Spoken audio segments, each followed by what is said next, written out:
Au nom du conseil d'administration du réseau de Bigny, je tiens à vous remercier et je tiens à remercier particulièrement aussi Michel Jonker, président du Médiateur Valoise, qui a fait l'honneur d'être parmi nous ce soir. Bien, ce soir, nous devons être à peu près 200 personnes, moitié dominiens, moitié, je dirais, partenaires, des partenaires qui sont aussi bien des conférenciers que des chasseurs de tête, des recruteurs, des tas de gens qui nous accompagnent dans notre démarche et dans le rebond et dans la transition professionnelle. Donc, rassurez-vous, je ne vais pas vous infliger un panégyrique complet de Bigny parce que, je veux dire, la soirée n'y suffirait pas et c'est pas parce qu'on est en train de célébrer les 10 ans que je dois vous ressasser tout ce que vous connaissez. Mais, simplement deux mots, de Bigny existe depuis une douzaine d'années. Ça fait 10 ans qu'on est une association. À ce jour, on a 180 cotisants pour 500 membres. 500 membres qui sont toujours restés en contact pour la plupart avec le réseau, de près ou de loin. On a organisé par année, sur l'année 2013, et ce sera à peu près pareil sur l'année 2014, entre 80 et 100 événements ou ateliers. Donc là-dedans, j'englobe des ateliers miroirs dans la préparation des speed networking, des conférences, des différentes réunions qui nous permettent d'échanger et de mieux rebondir. Alors, comme vous le savez aussi, la caractéristique principale de Bigny, c'est que toutes ces réunions sont animées par des bénévoles. Et qui plus est, des bénévoles en recherche d'emploi, ou en rebond, en transition professionnelle, comme on le veut, mais disons des personnes qui ont comme principale priorité leur retour en poste, ce qui fait que c'est vraiment pas facile. Le temps est compté, le temps qu'ils donnent au réseau, c'est du temps qu'ils ont à négocier sur leur recherche d'emploi. Donc, je veux dire, je salue vraiment leur participation, parce que c'est pas quelque chose de facile. Bon alors, de Bigny, on a travaillé il y a 2 ans avec une personne qui s'appelle Nicolas Sousson sur la définition de Bigny, et quelque chose nous était paru important. Et la chose qui est paru importante, c'est que Bigny est un réseau de ressources. Un réseau de ressources, c'est-à-dire un réseau dans lequel, lors d'une transition professionnelle, on va piocher quelque chose, on va amener quelque chose, on va bâtir quelque chose, on va travailler sur quelque chose. Et donc à la faveur d'une transition professionnelle, tous les cadres qui sont passés par Bigny en ont profité. Ils en ont profité pour renforcer, développer leur réseau et n'ont pas hésité à se remettre en cause. Donc c'est un peu dans cet esprit qu'on a voulu aborder les 10 ans. Parce qu'on s'est dit, ce qui est important dans cette transition professionnelle, c'est de se remettre en cause, c'est de travailler sur le futur et d'être encore plus péchu, je veux dire, lorsqu'on sera en scène dans la entreprise. Donc on a abordé la préparation de ce 10e anniversaire comme ça. On l'a abordé d'une manière fort sympathique en tout début d'année, en réunissant l'ensemble des anciens présidents et des fondateurs, 17 fondateurs qui se sont retrouvés avec beaucoup d'émotion, beaucoup de plaisir. Bigny, c'est quelque chose qu'on a fait dans les tripes pour un grand nombre d'entre nous et qui ne lâche pas, et c'est quelque chose de bien. Donc, tout naturellement, on pioche dans nos compétences pour développer des thématiques, pour s'enrichir les uns les autres.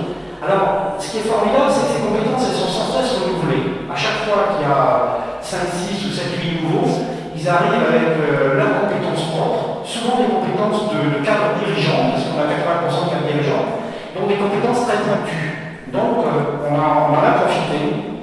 Et c'est en profitant, dans cette optique-là, qu'on s'est dit, on veut que ces 10 ans de Bigny, ça soit une réflexion tournée vers la prochaine décennie. Se dire, on vient de passer 10 ans, dans les 10 ans qui viennent, qu'est-ce qu'on va être? Alors, on a fait un long tour et pour faire une histoire courte, je dirais que la problématique majeure qui est sortie, c'était une problématique autour du numérique. Alors le numérique, c'est quelque chose qui est battu, rebattu, à l'heure actuelle on en parle beaucoup.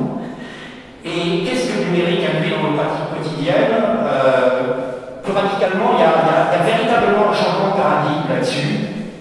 Et on a voulu s'attaquer à cette chose-là. Alors on avait plusieurs solutions. Une solution, c'était de prendre un gourou qui est spécialement gourou et qui fait que ça.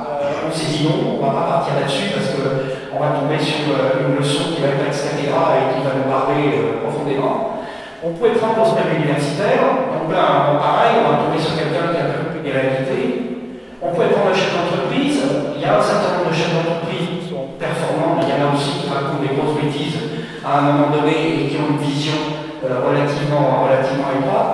Donc on a essayé de trouver un mix avec tout ça, avec Gilles. Alors bon, on va voir. Hein. Et c'est à toi, je vais te montrer la pression avant. Mais la discussion qu'on a eu avec Gilles, c'était on a envie de sortir des fleurs du neige, on va nous expliquer, comme on le voit partout, le merveilleux du numérique, il y a ci, il y a ça, t'as vu la belle bleue, t'as vu la belle jaune, et c'est vrai que tous les côtés. Mais nous, concrètement, en tant que cadre, manager, ayant à diriger une entreprise, qu'est-ce que ça implique pour nous? Qu'est-ce que ça implique en termes de management? Qu'est-ce que ça implique en termes d'éthique? En quoi il va falloir qu'on change radicalement notre manière de fonctionner? Donc c'est là-dessus. Voilà, on avait posé le thème. Et une fois le thème posé, on s'est dit, ben, comment on va faire? Alors on a eu quelques réflexions. On a eu des réflexions avec une personne qui n'est pas là ce soir, mais que j'aurais bien aimé avoir parmi nous, mais manque de chance, il y a un Dominique qui n'a rien mieux que d'organiser une conférence le même jour. Bon, c'était pas concerté, et c'est Olivier Zara qui a travaillé beaucoup sur l'intelligence collective, et on s'est retrouvé avec Olivier Zara et avec un certain nombre, et on a conçu un dispositif. Alors ce dispositif, je vais demander à Frédéric de venir nous l'expliquer rapidement, et Frédéric a été le concepteur du dispositif, la cheville ouvrière de ce dispositif-là. Donc, Frédéric Laporte.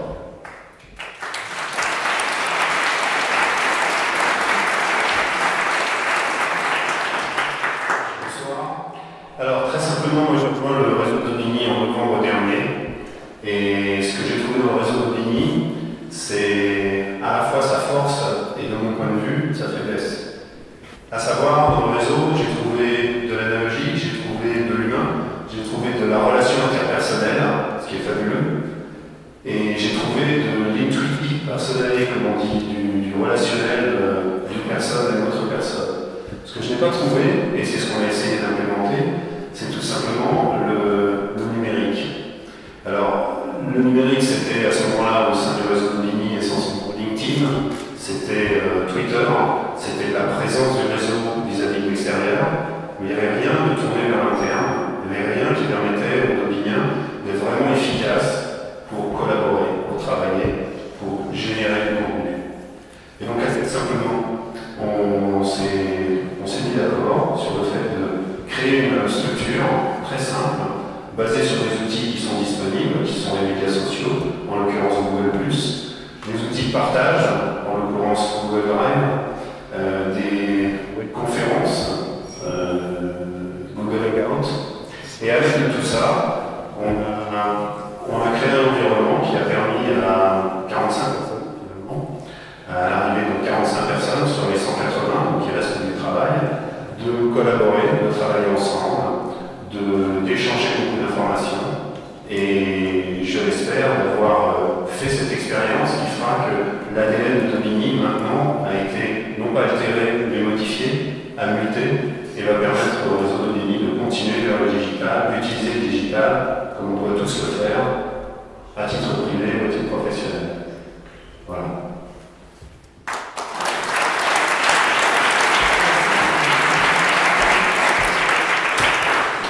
Merci Frédéric. Il faut dire que tu n'as pas compté tes heures, tu n'as pas compté ton temps. La démarche a été un peu une démarche empirique, parce que tu as donné une première conférence où effectivement les gens avaient l'impression de voir la lance incendie. Donc ils étaient complètement submergés par le numérique. Donc après il a redécoupé ça en 4 conférences fantastiques, mais qui ne sont rien sans la pratique. Et effectivement, il nous a quittés dans la pratique et on a, grâce à lui et grâce à ce qu'on appelle le gang, donc il y en a d'autres, et il y en a un qui est là parmi nous, on a on a pu remettre en place, il y a Frédéric qui est là, Cédric qui est là, Cédric Lefebvre. On a pu mettre en place les premiers pas et mettre en pratique le numérique dans un réseau tel que le nôtre. Alors, on va continuer, on va passer la parole à Gilles, mais comment va-t-on fonctionner, Jean-Louis? Explique-nous un peu l'histoire de Twitter. Bonsoir. Alors, pour l'instant, on nous a présenté les questions. On va pas vous demander d'éteindre vos téléphones, de les mettre sur silence et de les garder à la main, puisque durant la conférence, vous aurez la possibilité de tweeter. Et en live, tous les tweets qui auront qui est indiqué en bas des menus, apparaîtront à l'écran et pourront être utilisés par Gilles en direct pour répondre. Voilà. Merci. Bonne soirée. Voilà, donc interactif via Twitter. Alors il y aura trois parties dans l'intervention de Gilles. Une partie sur le numérique en général, sur la société, une partie sur le management, une partie sur l'éthique. Alors je ne sais pas, tu vas voir par quel bout tu commences. Et à l'issue de chacun des blocs, Gilles va regarder un petit peu les tweets qui seront sortis et éventuellement interagir et de telle manière qu'on puisse boucler une thématique. En finale, on sollicitera trois de nos conférenciers, je veux dire, préférés, c'est pas vrai parce qu'ils sont tous préférés, on les aime tous, les trois conférenciers qui ont spécialement travaillé, qui nous ont aidé à travailler sur les aspects du réseau et du numérique. Donc je nomme Cyril Ladné, Jacques Eltamé et Hervé Moblard, qui font partie des partenaires de l'organe de Bini. Donc voilà, je vous souhaite une excellente conférence et je passe la parole à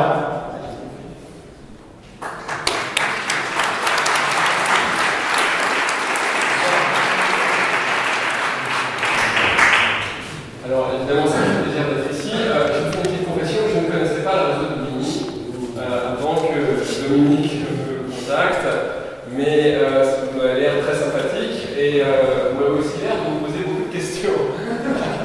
Vous avez bien la liste que j'ai reçue par mail et qui est effectivement extrêmement étayée et développée.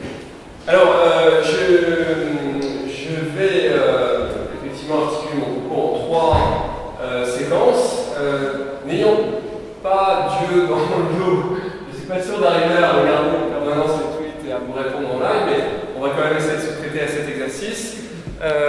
Et de toute façon, il y a le jeu classique des questions-réponses qui vient après, qui nous permettra d'être sûr qu'on adressera autant que possible vos questions. Alors, le premier point de mon propos, je pense que c'est d'expliciter le fait que, merci beaucoup, on est clairement face, ça marche mieux, à une révolution industrielle, économique, sociétale. Et ça, je crois que ça n'est plus un débat. Il y a quelques années, quand on disait ça, on disait que voilà, c'était de l'ethnocentrisme, enfin une vision qui était orientée par le type de choses que l'on fait. Maintenant, je crois que c'est acquis. Je pense que pour moi, cette révolution, à la différence des deux précédentes révolutions industrielles, elle a une caractéristique, c'est un gain d'opportunité. C'est-à-dire que c'est plus des machines qui vont plus vite. La première révolution industrielle, machine à vapeur, la deuxième révolution industrielle, le moteur électrique et le moteur à explosion. C'est une adéquation entre l'offre et la demande dans tous les domaines, dans les domaines de l'information, dans les domaines financiers, dans tous les domaines, qui est optimisée par le numérique. Et j'irai même plus loin, je pense que le phénomène de mondialisation que l'on observe tous les jours est une conséquence du numérique. Parce que cette mondialisation est possible parce qu'on peut synchroniser les marchés, à commencer par le marché financier. Donc tout ce qu'on vit là depuis 20-30 ans, cette accélération de l'unification des marchés, c'est la conséquence du début de cette révolution numérique qui est en train d'accélérer de façon très conséquente. Alors comment est-ce que finalement on essaye d'illustrer cette notion de gain d'opportunité? La première chose, c'est évidemment l'information. C'est mon téléphone qui fait ce bruit horrible. Excusez-moi. Donc la connaissance distribuée et le fait que les coûts marginaux de distribution d'informations sont de plus en plus faibles. Il y a eu, je crois, 3 grandes étapes pour moi dans l'histoire de l'humanité. La première, c'est Sumer, qui invente l'écriture, et finalement, qui invente la civilisation, la cité, la route, La Roue, Le Grenier à Grains, etc. La deuxième, c'est Gutenberg, qui pour moi invente finalement l'explosion que l'on connaît actuellement, c'est-à-dire la première révolution industrielle, avec la diffusion des techniques, l'encyclopédie, etc., etc. Et puis je pense qu'on rentre dans une troisième qui est de l'information à coût marginal et la capacité d'avoir des gains d'opportunité extrêmement massifs. Alors vous dites, bon, gains d'opportunité, tout ça est très vague, qu'est-ce que ça veut dire? Pour moi, les gains d'opportunité, l'endroit où ils se représentent le mieux, c'est en Afrique. Pourquoi? Parce qu'en Afrique, vous avez eu pendant 40 ans 1,5% de croissance, et c'était une croissance qui était légèrement inférieure à la croissance démographique. En d'autres termes, les gens s'appauvissaient au cours du temps, puisqu'ils étaient plus nombreux et il n'y avait pas assez de croissance pour répartir ça sur tout un chacun. Et depuis 2000, ça s'est mis à accélérer, et maintenant c'est légèrement en dessous de 6%.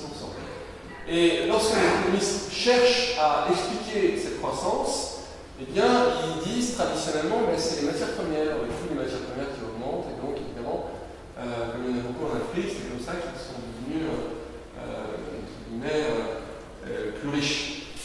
Mais lorsque vous additionnez la croissance démographique plus les matières premières, la croissance de l'exportation de matières premières, vous arrivez en dessous de 3%. Donc il vous en manque 3%. Et en fait, c'est là que c'est intéressant, il y a des chercheurs en économie de Oxford qui, aux alentours de 2005, ont dit, mais en fait, la croissance en Afrique, c'est les réseaux télécoms. Et quand vous êtes en Afrique et que, par exemple, vous êtes un pêcheur, vous pêchez, voilà, vous pêchez, comme il n'y a pas d'infrastructure, si vous ne mangez pas tous vos poissons immédiatement, eh bien, comme vous n'avez pas de chaîne de froid, ils sont perdus. Si vous avez un téléphone mobile, vous appelez un camion, il vient chercher vos poissons, il les emmène à un endroit où on peut les congeler. C'est vrai pour l'agriculture, puis c'est vrai pour tout un tas d'autres choses. Si vous avez un enfant qui est malade, qui est à l'hôpital ou au médecin, vous appelez quelqu'un qui a quelques connaissances en médecine, qui vous donne quelques conseils, et évidemment, la fièvre retombe.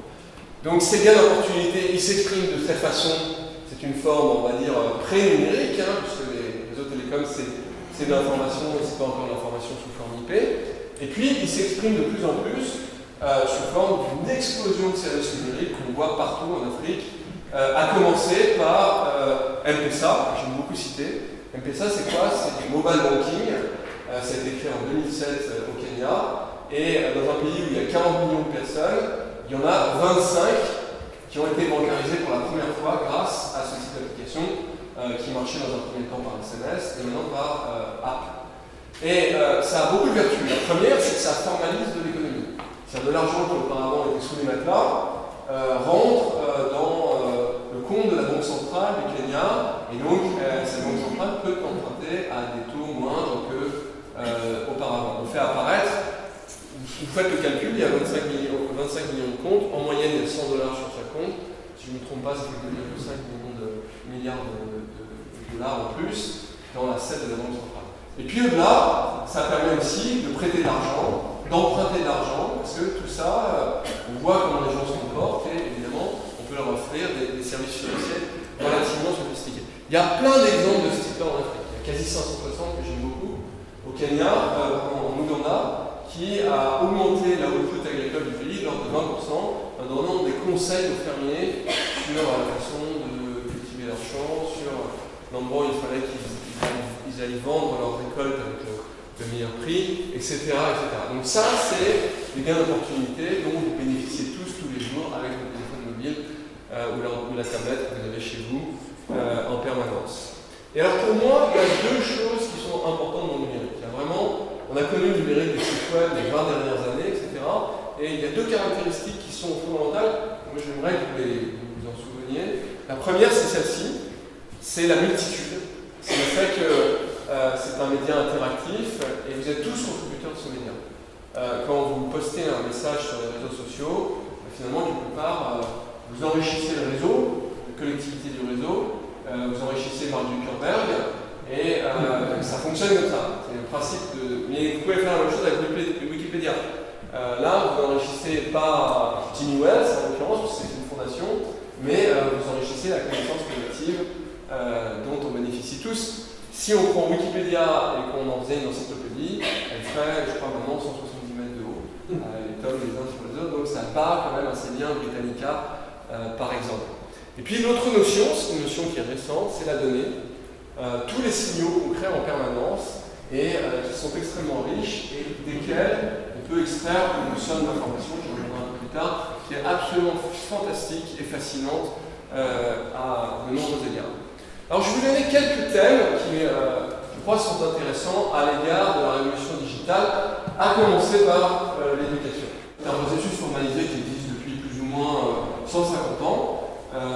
Curieusement, le premier pays à avoir créé une école publique, c'est la Russie, qui était féodale à l'époque, et puis ça s'est répandu un peu partout. Et c'est un processus qui a été structuré pour pouvoir répondre aux enjeux de la révolution industrielle. C'est-à-dire que la façon dont vous avez été éduqué à l'école, c'est pour pouvoir vous glisser dans l'outil productif à différents niveaux en fonction des gradients, des diplômes que vous avez obtenus dans ce processus éducatif. Et tout ça est en train d'exploser, à commencer par le fait que les pays riches ne sont plus les endroits où on trouve la meilleure éducation qui soit. Et il y a une expérience que moi j'aime beaucoup évoquer, c'est celle des MOOC, que vous connaissez tous, le Massive Online Open Course, et plus particulièrement ce qu'a fait ce garçon, Sébastien Thrun, qui je trouve absolument incroyable. Donc lui, il est professeur à Stanford, professeur émérite à Stanford, et il n'a rien à prouver à personne. Pourquoi? Parce que il a gagné le X-Prize, c'est-à-dire que c'est le premier qui a gagné un concours organisé par la DARPA, l'agence militaire américaine, qui consiste à faire en sorte qu'il y ait un robot qui parcourt 120 km dans le désert en autonomie totale. Donc tout le monde, c'est très drôle, vous allez sur YouTube, vous tapez X-Prize DARPA, et vous allez voir des robots qui se prennent des murs. On voit qu'ils ont mis du temps avant d'y arriver. Et lui, avec son équipe de Stanford, il a réussi à faire ça. C'est le premier en 2007 à faire ça. Et donc il est un professeur extrêmement prestigieux. Et en 2010, il dit « J'en ai assez d'enseigner 160 élèves qui sont finalement les meilleurs, etc., qui ont passé tout un tas de diplômes de concours compliqués pour être là. » Et il démissionne de Stanford et il se lance dans cette aventure du MOOC, qui crée le premier MOOC. Donc il crée son cours en ligne avec pour objectif d'avoir 1000 élèves. Et il lance ses inscriptions en juin 2011. Et lorsque il clôt l'inscription en septembre, il y a 160 000 personnes qui sont inscrites. Ça lui pose quand même pas mal de problème parce qu'il se voit assez mal corriger 160 000 copies. Et il dit bon, on va lancer, on va bien voir ce qui se passe. Et l'enseignement qu'il nous transmet à la fin en juin 2012, c'est tout à fait étonnant. Il dit je pense qu'il y a 24 500 personnes qui ont un niveau de connaissance égal ou supérieur aux 160 qui venaient à mon cours à Stanford. Et pourquoi supérieur? Parce que d'abord, à sa grande surprise, les élèves se sont auto-corrigés les uns les autres. Et donc, il n'a pas eu à corriger toutes les copies, heureusement. Il en a corrigé quelques-unes, et puis ces élèves-là ont corrigé d'autres copies. Certains avaient eux-mêmes la connaissance de ce qu'il fallait faire, etc. Et puis surtout, ils ont amené des ressources. Ils ont dit, bah écoutez, monsieur le professeur, la vidéo que vous nous donnez, elle est sympa, mais nous, on pense que celle-là est plus sympa. Et donc, ils ont qualifié le cours petit à petit, et c'est pour ça qu'ils pensent que finalement, les gens qui ont participé à ça ont accédé à un meilleur niveau de connaissance que ceux qui étaient physiquement dans son précédent cours à Stanford. Et là, je crois qu'il y a vraiment un moment dans l'histoire de l'humanité. Parce que quand vous pouvez dire, comme il le dit, il y a des gens qui sont venus de tous les pays, de n'importe où sur Terre, et surtout, on a massifié la distribution d'un savoir élitiste comme ça, on voit bien qu'il est en train de se passer quelque chose de très important. Alors, je sais qu'il y a ce qu'on appelle le MOOC bashing, et qu'il y a tout un tas de gens qui se plaignent du fait que les MOOC sont réservés à une élite, parce qu'il faut quand même avoir l'habitude d'apprendre pour aller sur ce type de plateforme. Je crois qu'on a démontré qu'il y avait 88% des gens qui avaient un degré supérieur qui allaient sur des MOOC. Donc ça, je suis conscient de ce genre de choses. Mais je vais vous montrer ça. Il y a d'autres initiatives qui ont tendance à prouver que la distribution de connaissances par le numérique et l'amélioration des principes pédagogiques par le numérique sont tout à fait impressionnants. Alors j'adore citer Salman Khan parce que c'est un chercheur, c'est un trader sur le marché financier. Et un jour, il reçoit un coup de fil de sa nièce qui lui dit « Écoute, toi qui es fort en maths, parce que les traders sont par définition forts en maths, est-ce que tu peux m'expliquer ce problème de maths que je comprends pas ?» Alors, elle est au collège, je crois. Donc, il essaie de lui expliquer par téléphone, et puis il n'y arrive pas. Il dit écoute, je vais me filmer pour un tableau de main, je me filme et puis je t'envoie la vidéo. Et au moment où il envoie la vidéo, il se rend compte que la vidéo est trop grosse pour être envoyée par mail, et il la poste sur YouTube. Sa nièce va voir, comprend le problème, le remercie, et puis ils en restent là. Et quelques semaines plus tard, il reçoit une alerte de YouTube qui dit allez sur votre page YouTube parce qu'il se passe des choses inhabituelles. Ce qu'il fait, et il constate que d'abord, sa vidéo indique un nombre impressionnant de vues, et par ailleurs, il y a plein de commentaires en dessous de gens qui le remercient, des commentaires très élogieux, qui lui disent écoutez, super, j'ai compris ce problème que je n'arrivais pas à comprendre, donc merci beaucoup. Et il se dit tiens, c'est sympa, et il se dit je vais en faire d'autres. Et il commence le soir, après son travail, à faire d'autres vidéos du même type. Et ça, c'est très émouvant, je trouve. Un jour, il reçoit une lettre d'une fille qui est également au collège. Alors, je me souviens plus dans quelle année elle est. Qui dit écoutez, je voulais vous remercier parce que moi, j'avais été expulsé de mon collège parce que j'étais trop faible et voilà, je n'étais pas parti pour redoubler. Et il se trouve que pendant l'été, je me suis amusé à regarder vos vidéos qui sont finalement très ludiques. Et je suis retourné voir le principal de mon collège à la rentrée qui, devant mes progrès évidents, m'a repris dans le cours sans me faire redoubler. Et là, il se dit, je ne peux pas continuer à faire ce métier idiot, trader. Et il quitte ce métier, il n'a pas de fortune personnelle, et il se lance dans la production de vidéos de ce type-là. Il a un trafic qui croît de façon assez importante, et malgré tout, au bout de 8-9 mois, il n'a plus d'argent, et il fait un appel à l'aide publique sur son site web. Et là, il a la femme de John Deere, qui est une investisseur connue dans la vallée, qui lui donne un petit peu d'argent, puis qui redonne par la fondation Bill et Melinda Gates, et ainsi de suite. Et c'est vraiment un conte de fait, parce qu'aujourd'hui, aux États-Unis, 60% des gens qui sortent du second degré ont été au moins une fois sur la Khan Academy. L'autre personne pour moi qui est absolument incroyable, c'est Sugata Mitra. Donc lui, cette fois c'est vraiment un chercheur en Inde, et un jour il quitte sa formation de chercheur en disant moi ce qui m'intéresse c'est la cognition et les processus pédagogiques. Et il fait cette petite expérience, il fait un New Delhi, il fait des trous dans le mur, il installe des ordinateurs avec des contenus un peu spécifiques, et il met des petits toits, comme vous voyez là, pour empêcher les adultes d'utiliser ces ordinateurs. C'est fait exprès. Et donc il n'y a que les enfants qui peuvent utiliser ça.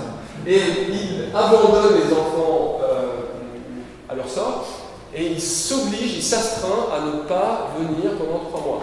À tel point qu'il a même formé un gars pour s'occuper des ordinateurs quand ils tombent en panne, et il ne vient pas pendant 3 mois. Et quand il revient au bout de 3 mois, il se passe un truc incroyable, il tombe sur une petite fille qui lui dit écoute, t'es pas gentil parce que tu nous as laissé des ordinateurs qui ne parlent qu'anglais, et on a dû apprendre à parler anglais pour pouvoir comprendre tes ordinateurs. Voilà. Et alors il se dit bon, il y a un biais, je suis à New Delhi, il y a plein de gens qui parlent anglais, donc ces gens-là ne parlaient sans doute pas que l'hindi, et il délocalise son expérience dans le Gujarat, et il recommence. Il recommence en compliquant l'expérience, et il leur dit là vous avez toute la connaissance qui vous permet de comprendre les sciences du vivant, la biologie. Et pareil, il abandonne les enfants, qui sont un peu plus vieux, qui ont entre 15, 16 et 18 ans, et il revient 3 mois plus tard. Et là, une fille qui vient le voir et qui lui dit écoute, j'ai rien compris, à part que quand l'ADN se réplique, s'il y a des erreurs de réplication, eh bien ça crée des maladies, j'ai rien compris. Et alors, il fait un test, il fait passer un test à une quarantaine de personnes, et il se rend compte qu'ils ont à peu près acquis des niveaux de connaissances qui sont l'équivalent de la première année de deuil en biologie. Et évidemment, c'est pas possible. Enfin, je veux dire, suivant les processus éducatifs connus, ça ne marche pas comme ça. Voilà, c'est pas de la potion magique. Et il y a eu un assessment très sérieux qui a été fait de ces travaux, qui ont abouti au fait qu'il a gagné le TED Prize de la TED Foundation, dont vous connaissez TED.com, qui a démontré que c'était possible et que ça marchait.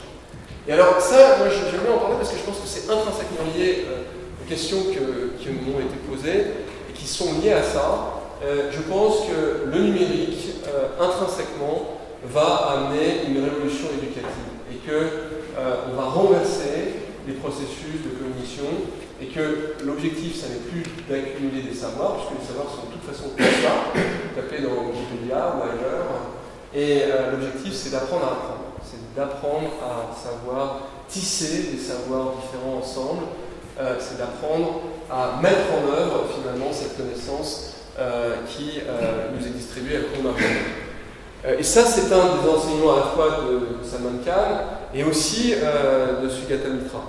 Et on appelle ça l'éducation inversée. C'est le processus de collaboration dans le processus éducatif qui commencent vraiment à faire leurs preuves, à tel point qu'il y a des pays qui essayent de les instituer au sein de l'éducation nationale parce que leur efficacité ne peut plus être reconnue. Ce qu'on sait aussi, et ce qu'on voit à travers de l'expérience de Salman Khan, c'est que le plaisir est fondamentalement un accélérateur d'apprentissage. Quand vous avez du plaisir à avoir une conférence sympa, vous apprenez mieux qu'autrement. Et au-delà de ça, on réplique ce type de modèle dans ce qu'on appelle le social gaming. Pour ceux qui connaissent des plateformes comme Zynga, Zynga a fait des systèmes d'analyse de cognition. On regarde si vous avez une capacité déductive élevée, ou si vous avez un réflexe élevé ou pas, et la plateforme s'adapte en temps réel à vous pour limiter les taux d'attrition. Parce qu'ils savent qu'ils ont un taux d'attrition de 80% dans les 4 premières minutes, et qu'il faut absolument réussir à retenir les gens à ce moment-là. Et tous ces processus-là sont des processus qui vont modifier fondamentalement les systèmes d'apprentissage. Il y a une science maintenant, qu'on appelle les Learning Analytics, qui commence à exister là-dessus, qui consiste à mesurer en permanence le comportement des utilisateurs pour créer des systèmes pédagogiques plus performants. La deuxième notion qui, je crois, est très importante, c'est la santé. Alors, je pourrais vous bombarder de chiffres sur le système de santé. En France, c'est intéressant parce qu'on a un système de santé qui est à la fois assez performant et en même temps qui repose sur des postulats qui sont de plus en plus contrés. Donc, pour vous donner une idée, on dépense 11,8% du PIB dans le système de santé. L'État, c'est 16%. Donc, c'est presque la même chose. La différence, c'est que le système de santé, on augmente les frais de 4% par an, tandis que l'État, on les augmente de 0,8% par an. Donc, vous attendez 2018 et on croise, on est de l'autre côté. C'est-à-dire qu'on dépensera plus pour le système de santé. Et ce système de santé, il est très déficient. C'est-à-dire que, par exemple, c'est une mauvaise nouvelle, mais je suis obligé de vous le dire, vous allez passer les 12 dernières années de votre vie avec des maladies chroniques. Donc, plus ou moins graves. C'est comme ça. Et la durée de vie en bonne santé n'a plus augmenté depuis 1997. Vous augmentez effectivement d'un trimestre par an votre vie, mais en mauvaise santé. Et pourquoi? Parce qu'on considère que l'environnement, c'est-à-dire les grandes villes, mais aussi les médicaments, contribuent à l'émergence de nouvelles pathologies chroniques de masse qu'on n'observe pas dans les pays, par exemple dans certaines vallées du Pakistan où les gens vivent très vieux. On ne voit absolument pas certaines pathologies comme Alzheimer ou d'autres comme ça. Alors, je pourrais vous en parler très longtemps, ça prend un peu de temps, c'est passionnant. Mais en gros, ce qu'il faut retenir, c'est que la chimie est assez problématique dans le système de santé moderne. Nous, on a un système de santé où, globalement, on rembourse 2700 médicaments à taux plein. L'OMS recommande 350 médicaments. Et on rembourse 9000 à taux partiel. Donc on est un petit peu au-dessus. Et l'OMS dit, si vous passez la barre des 500 médicaments remboursés, vous créez plus de problèmes que vous en résolvez. Alors, bon, c'est contesté, mais en tout cas, je trouve que c'est intéressant. Et il faut savoir que si vous prenez un médicament pendant plus de 3 mois, vous avez 2 chances sur 3 pour que ça crée des effets secondaires significatifs qui nécessiteront d'être soignés, à plus ou moins long terme. Donc voilà quelques-unes des notions qu'il faut avoir à l'esprit à cet égard. Et ce qui est intéressant, c'est que ce modèle, eh bien, on va être obligé de mettre fin. Et certains États, certains pays commencent à y mettre fin. Par exemple, eh bien, il y a 40% des gens qui n'ont jamais la grippe. Ce n'est pas la peine de les vacciner. Et sauf que si on ne le sait pas, eh bien, on le vaccine quand même. Ça, c'est un exemple comme d'autres. Mais voilà en quoi le système de santé va vivre une révolution. Et alors, ce qui est intéressant, c'est que c'est une révolution qui ne va pas forcément venir du système, mais qui va venir aussi de l'extérieur. Vous avez vu que Apple a annoncé qu'ils allaient maintenant mesurer et traquer les données de santé. Ça va servir évidemment à, petit à petit, à devenir de plus en plus sérieux. Et moi, je me fais le pari que d'ici quelques années, vous débarquerez chez votre médecin en disant « J'ai pas besoin de vous prendre l'attention, ni que vous me fassiez monter sur une balance, ni quoi que ce soit, j'ai juste besoin que vous me signiez cette ordonnance, parce que c'est l'ordonnance que m'a donnée Apple, et j'ai plus confiance en elle. » Donc, Je sais que c'est perturbant, je pense que c'est malheureusement une réalité, avec tout un tas de problèmes qui vont naître de cette réalité, notamment le fait que les gens n'écoutent pas forcément la donnée. C'est une chose qu'on a constatée aux États-Unis, mais je vous assure que c'est une vraie réalité. L'autre notion qui apparaît, c'est évidemment les notions d'épidémiologie. C'est que l'épidémiologie, lorsqu'on a des données en masse, on peut faire des traitements absolument extraordinaires du signal. Je pourrais vous en parler également pendant des heures, ça me passionne. Et on voit ces choses apparaître de façon extrêmement forte. Il y a un autre domaine où on assiste à des révolutions importantes, c'est celui de l'État. L'État est challengé par les plateformes numériques, de façon générale. Les fonctions régaliennes de l'État, je viens d'en parler à l'égard de la santé, sont réalisées par des acteurs privés ou par des acteurs des fondations, parfois. Je vais vous donner des exemples à l'égard de l'éducation. Et d'autres missions souvent très traditionnelles, comme par exemple le cadastre, sont parfois faites par des plateformes. Il y a d'autres plateformes qui organisent le vote, etc., etc. Mais au-delà de ça, ce qui est intéressant, c'est d'observer qu'il y a une vraie volonté de la part des citoyens d'avoir une émergence, une démocratie qui soit non plus représentative, mais participative. Et personnellement, je suis à peu près convaincu que beaucoup des troubles que l'on observe dans beaucoup de pays sont le fait, certes, des réseaux sociaux qui permettent aux gens de se coordonner et de manifester ensemble, mais au-delà d'un sentiment collectif que l'État est finalement la seule entité qui a un comportement autistique, alors que tout répond en permanence, en temps réel, partout, etc. Et ça, c'est une dimension que les États nordiques, en particulier, scandinaves, commencent à intégrer parce qu'ils voient bien que les citoyens veulent plus de transparence, plus d'open data, et à partir de l'open data, plus de débats et plus de participation à la décision publique.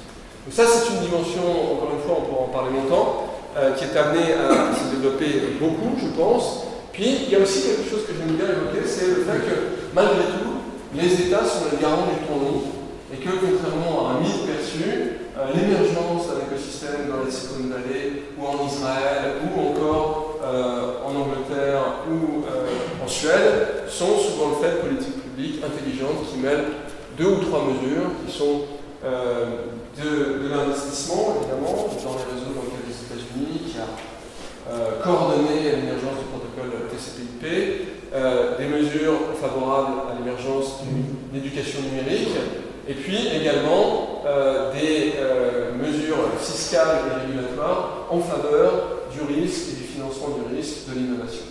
Donc ça, c'est quelque chose qui est évidemment important. L'autre notion, c'est la production, et j'y reviendrai dans les 2 débats qui vont suivre, mais la production est en train de vivre une révolution. Alors, il y a évidemment toute cette notion d'émergence des robots. Les robots, on les voit dans le secteur primaire, le secteur secondaire, mais là où je trouve que c'est impressionnant, c'est que le secteur tertiaire, celui des services, est maintenant celui où s'exprime le plus les gains de productivité. Et pendant les 2 précédentes révolutions industrielles, on n'a eu aucun gain de productivité dans le domaine des services, absolument aucun, c'était marginal, c'est je crois quelques dixièmes de pourcents par an, et maintenant c'est plusieurs pourcents par an, donc il y a une accélération extrêmement forte qui est préoccupante aussi pour l'emploi. Je discutais avec Hugues Lebret, qui est le garçon qui a monté une banque qui s'appelle le Compte Nickel, il me dit, moi je sais administrer 3 millions de comptes avec 50 personnes. Comparé avec les grandes banques, pour ceux qui travaillent dans des grandes banques, c'est à la fois enthousiasmant et en même temps un peu préoccupant. L'autre dynamique, et j'y reviendrai également, c'est celle des Fab Labs. Elle est évidemment très impressionnante, et elle est impressionnante non pas parce qu'on peut fabriquer des petites figurines qui vous représentent mal en général, mais parce qu'on voit apparaître au travers de ce mode de production citoyenne exactement la même dynamique que celle qui vous permet d'avoir un microprocesseur qui est plus puissant que celui de l'ordinateur qui a emmené Saturne V sur la Lune. Eh bien, c'est faire en sorte qu'on redonne la production aux citoyens. C'est l'intention quasi politique qui a animé des gens comme Steve Jobs il y a 40 ans maintenant, et c'est la même intention qui anime les gens qui ont initié le phénomène des Fab Labs il y a 7 ou 8 ans, c'est de dire la production de richesse est une chose trop importante pour qu'on la laisse aux grandes corporations. Et on est au début de cette tendance. Et ce qui est étonnant, c'est qu'on voit des choses extrêmement sérieuses, comme par exemple des Fab Labs qui commencent à dire on va produire des reins ou des foies, et ils le font. Ou des Fab Labs qui disent on va faire des drones, il y en a à Paris, qui vont être des drones démilitarisés, des drones qui valent pas, 200 000 $, on va les faire pour 5 000 $, et ils le font. Ou des femmes là encore qui disent on va produire des graines de type OGM, mais citoyennes, parce qu'on ne peut pas laisser ça à Monsanto, etc., etc. Et cette dynamique est une dynamique qui est extrêmement forte. Donc voilà les notions que je voulais au préalable évoquer, parce que je pense que moi je fais souvent des conférences de ce type, et ce que je m'aperçois, c'est que certes on voit la révolution numérique parce qu'on a un smartphone, parce qu'on utilise les services de GAFA, Google, Amazon, Facebook, Apple, mais on ne voit pas forcément l'arche, c'est-à-dire la liaison sociétale, économique, macroscopique de toutes ces notions articulées les unes entre les autres. Alors, je comprends que votre question, c'est de savoir comment, en termes de management, on peut appréhender ces notions-là qui sont finalement, qui semblent un peu relever la physique quantique. Moi, mon postulat, c'est que c'est tout sauf la physique quantique, et si vous voulez, la première des choses que je commence à dire, c'est que personnellement, moi, je n'ai pas de degré d'ingénieur du tout. J'ai passé péniblement un bac littéraire en candidat libre, et donc, a priori, je n'étais pas fait pour faire ça. Mais le fait est que cette révolution, c'est une révolution qui, à mon sens, est avant tout portée par les usages, par le fait de se préoccuper de savoir comment on peut rendre de meilleurs services aux consommateurs et comment est-ce qu'on peut faire en sorte qu'on crée de la valeur en faisant la disruption, le mot qui reviendra presque en permanence dans tout intervenant sur ce sujet de la révolution numérique. Alors, il faut mettre en contraste les choses, je vais le faire un petit peu brutalement, mais Paul David, qui est l'économiste que je préfère, un américain qui travaille sur la première et la deuxième révolution industrielle, il nous apprend la chose suivante. Il dit, entre les deux révolutions industrielles, il y a 80% des sociétés de plus de 500 personnes qui ont disparu. Les maréchaux ferrants ne sont pas devenus des fabricants d'automobiles. Et ce qu'il explique, c'est tout à fait incroyable, c'est que les gens avaient la possibilité de faire une mutation parce qu'ils avaient les fonds propres, ils avaient des réseaux commerciaux qui leur permettaient de faire ce genre de choses, mais les Wells Fargo, c'est-à-dire les gens qui sont passés de la diligence au transfert de fonds, il y en a eu finalement assez peu. Et il explique ça en disant, c'est uniquement la formation des dirigeants qui ont refusé de voir des évidences. Et alors il y a un exemple que j'aime beaucoup qui est donné par Paul David qui dit, si on prend le moteur électrique arrive et tout le monde voit bien qu'il produit plus d'énergie à moindre coût, etc. Et on introduit le moteur électrique dans le système productif de la première révolution industrielle, et qu'est-ce qu'on a comme gain de productivité? On a ça, on a zéro, on a rien. Et alors on cherche à comprendre pourquoi il n'y a pas de gain de productivité, on ne les voit pas dans les statistiques. Les historiens, les gens qui font de l'économie comparée, ne voient pas ces gains de productivité. Et puis lui, il étudie, et il dit, en fait, ce qui s'est passé, c'est que les gens, ils ont pris la machine à vapeur, ils l'ont mis à la veine, et ils ont mis un gros moteur électrique à la place. Ils ont gardé toutes les courroies qui courent dans l'usine, dans tous les sens, etc. Ils ont gardé l'usine rigoureusement pareille. Et il a fallu attendre qu'il y ait une nouvelle génération de managers qui arrivent, et qui disent, mais c'est complètement idiot, on va mettre des petits moteurs partout, et comme ça, en fonction des tâches qu'on aura à faire, on pourra désynchroniser le système de production. Et ça va être beaucoup plus efficace. Et en fait, le moteur électrique, il a été inventé, je crois, je ne me rappelle plus, j'ai plus mes fiches, en 1840, je crois. Et on n'a pas vu le moindre commencement du début de la productivité grâce au moteur électrique avant quasiment le XXe siècle. Et là, ça s'est emballé, c'est devenu l'alpha et l'oméga de la production, et on voit les gains de productivité qui sont extrêmement importants.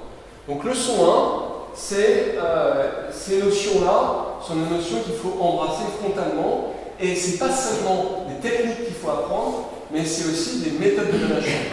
Et j'y reviendrai beaucoup. C'est pas parce qu'on change le moteur qu'on a réussi à faire la transition numérique. Et je vais y revenir un petit peu plus tard. Pour moi, ce qu'il faut éviter, c'est ça. C'est ce qui s'est passé dans le tourisme.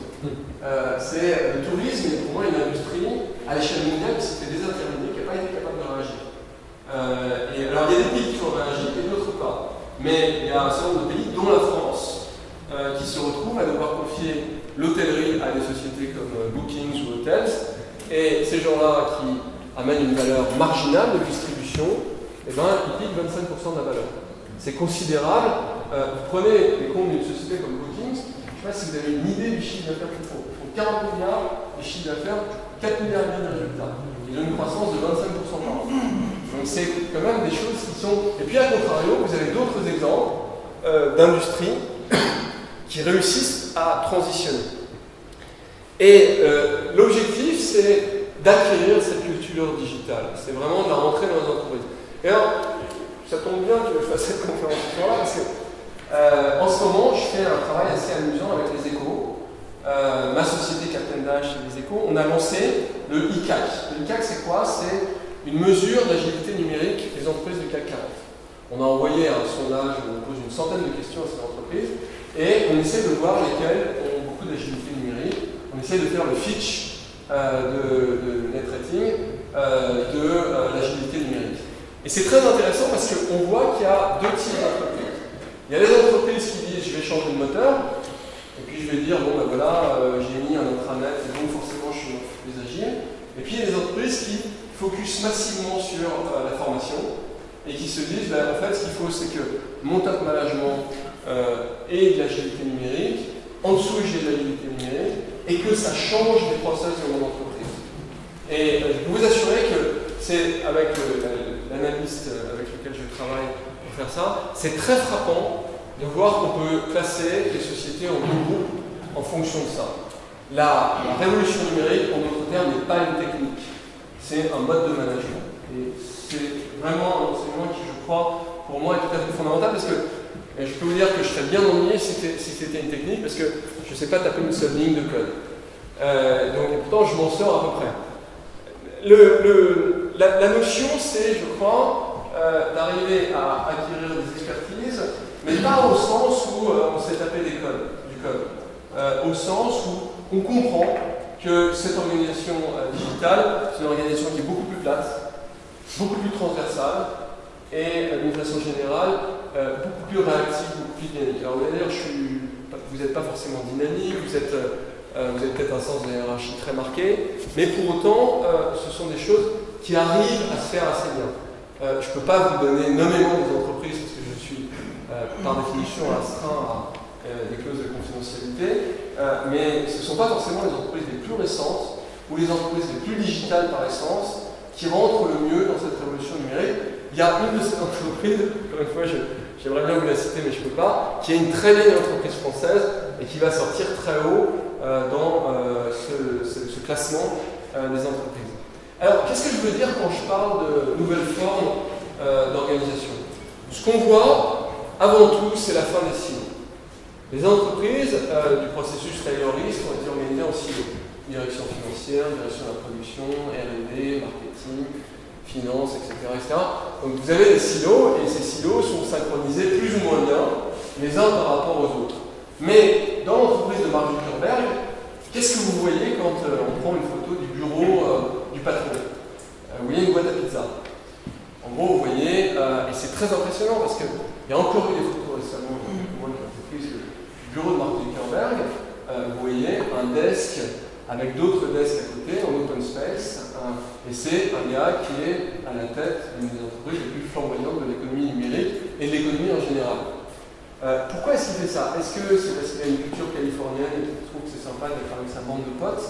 Ou est-ce que c'est parce qu'il pense que c'est un processus efficace?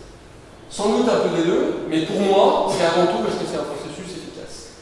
Et il sait que la notion de transversalité, d'immédiateté dans son processus de création de richesse est fondamentale. Et quand vous regardez les gens qui sont autour de lui, parce que vous savez quels sont les gens qui sont autour de lui, vous avez le Head of Engineering, vous avez le CTO, vous avez des gens qui sont directement liés, vous avez le Head of Quality of Service, vous avez des gens qui sont directement liés à la notion de plateforme.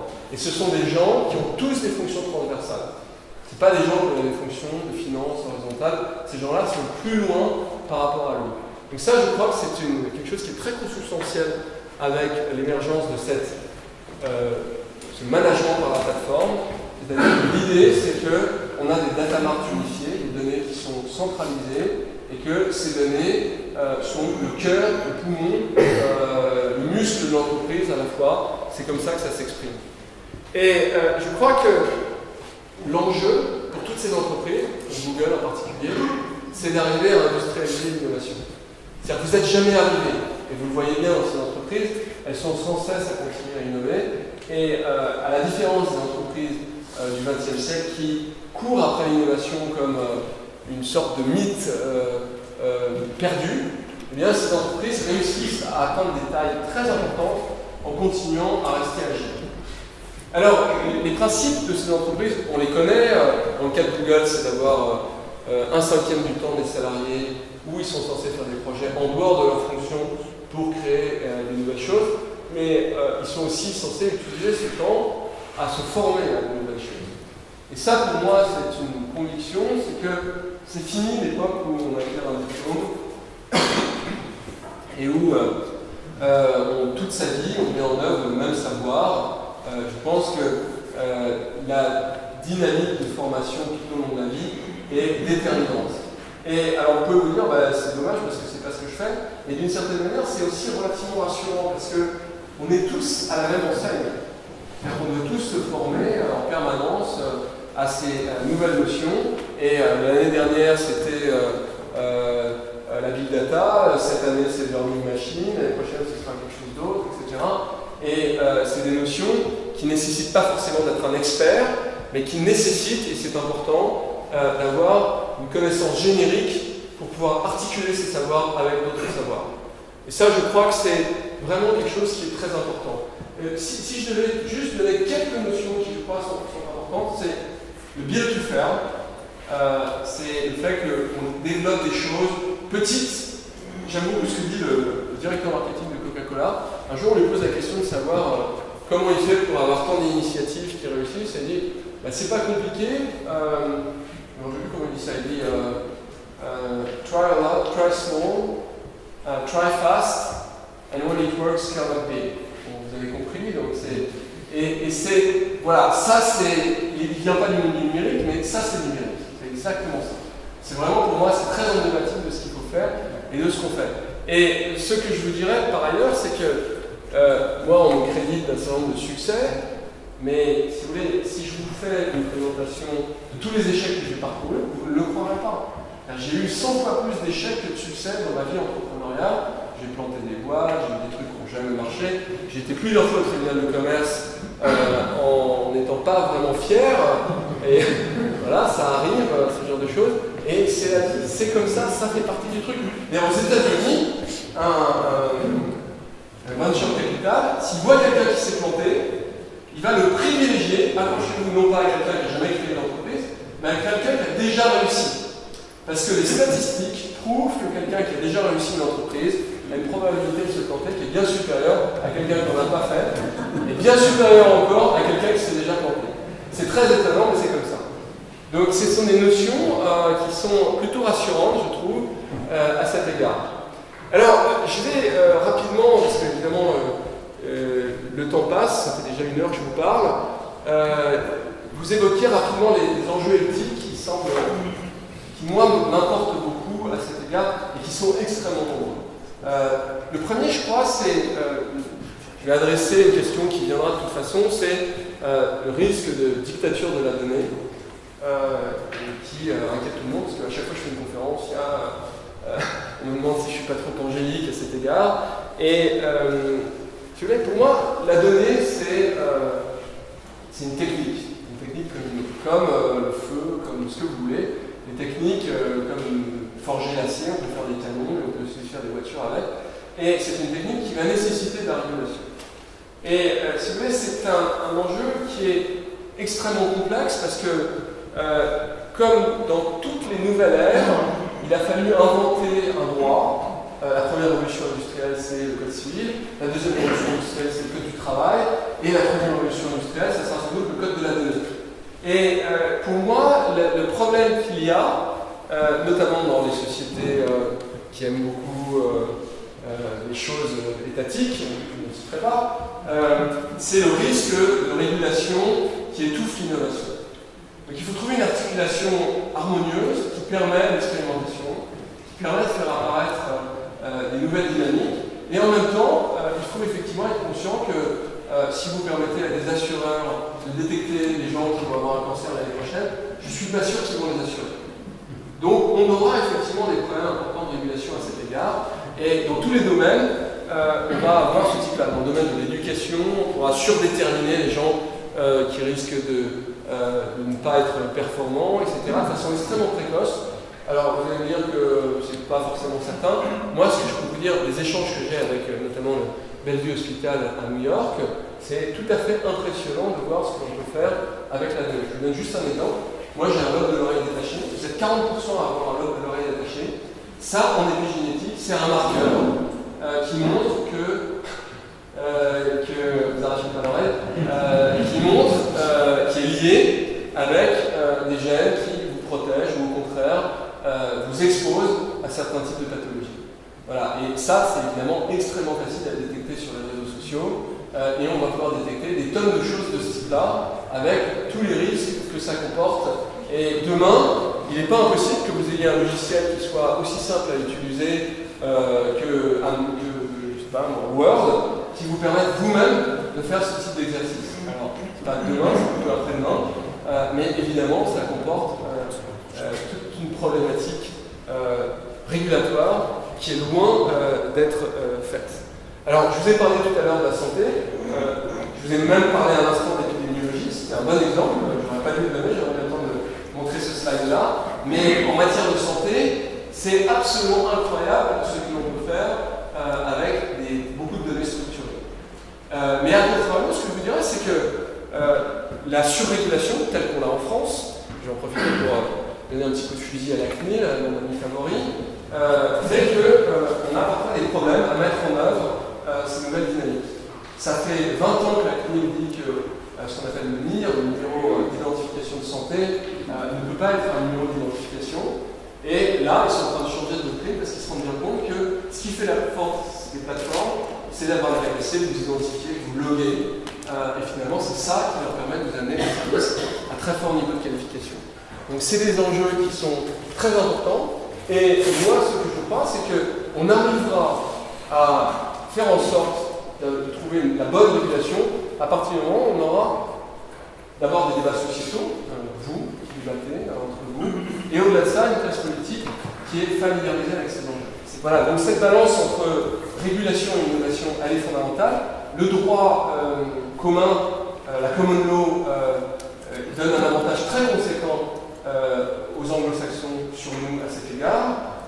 Nous, évidemment, on a le code civil, c'est bien, mais ça pousse à surréguler, et je pense que c'est, pour ainsi dire, une différence anthropologique entre nous et les États-Unis. Alors, il y a certainement des avantages à ça, on en aura par la suite. Je pense que, notamment, les États-Unis voient déjà des problèmes qui sont liés à leur absence de régulation dans bien des domaines.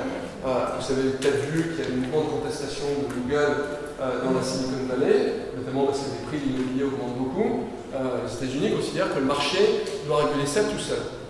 Et au-delà de ça, à l'égard de l'éthique, pour moi, la notion la plus fondamentale, et ça c'est, je vous prie de croire que c'est sérieux, c'est de savoir finalement quelle est notre relation avec les robots et les plateformes.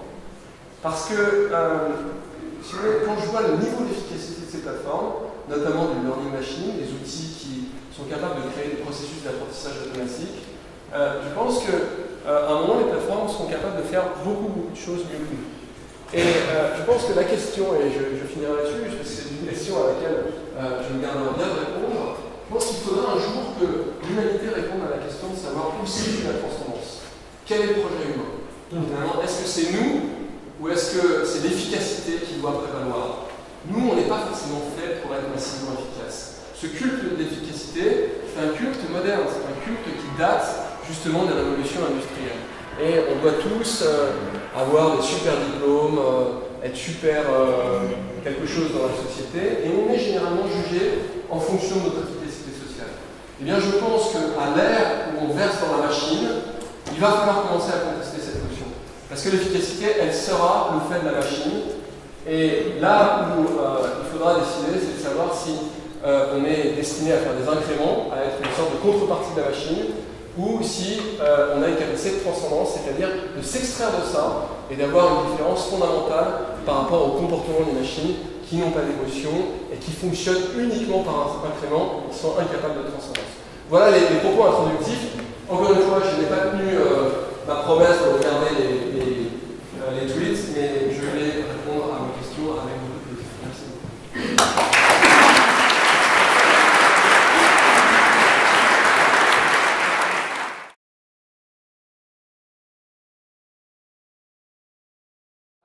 Avant de communiquer un certain nombre de questions, c'est vrai qu'on a fait un exercice qui était très, je ne vais pas dire scolaire, mais un exercice, travailler énormément pour essayer de mettre ça en forme. Et toi, tu as donné pas mal de hauteur par rapport à ces points de vue, c'était pour ça qu'on voulait que tu sois avec Oui, c'est vrai que je les avais mis là, je pensais y jeter un œil pendant la présentation. Mais il y avait un certain nombre de soucis. Il y a des soucis qui sont liés à l'apprentissage. À l'apprentissage, on peut fort bien se mettre un peu en retrait et dire bon, est-ce qu'il ne vaut pas mieux laisser passer un petit peu la base et en profiter ultérieurement quand le numérique sera un peu plus stabilisé. Parce qu'à l'heure actuelle, il est vrai qu'on apprend en marchant et le numérique se modifie en fonction de l'ergonomie, s'acquiert en fonction des réactions des utilisateurs.